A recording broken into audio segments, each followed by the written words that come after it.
Algebra review on quadratic formula. First, you should write down these 3 steps if you're unsure how to solve using the quadratic formula, or if you forgot what the quadratic formula is, you should make sure to write down that.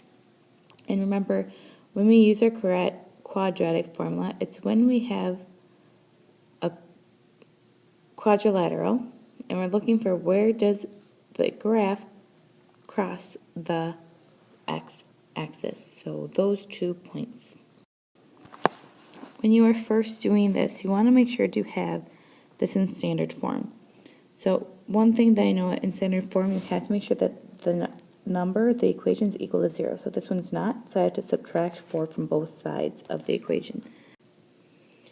You want to make sure to write your variable squared first. So this case, my variable is b. So b squared has to go first, and then your variable by itself goes second. And then these two are the like terms, so 7 minus 4 is going to give me a positive 3 and equal to 0. Then you want to pick out your a, b, and c. A is always the number that's in front of your variable squared, so in this case it's going to be 4. B is always the number in front of your variable that stands alone, so in this case it's 8. And c is your number that's completely by itself, so in this case it's 3. And then you want to plug in your numbers into your quadratic formula. So this would be opposite of positive 8 is negative 8 plus or minus the square root. You always want to make sure to put this number in parentheses, minus 4 times a times c. And this whole thing divided by 2 times a. You always want to simplify this part right here first, before you plug anything into a root sign. So this would be negative 8 plus or minus the square root of 16 divided by 8. Now when it's a perfect square, you have to keep on going. So this would be negative 8 plus or minus the square root of 16 is 4 divided by 8.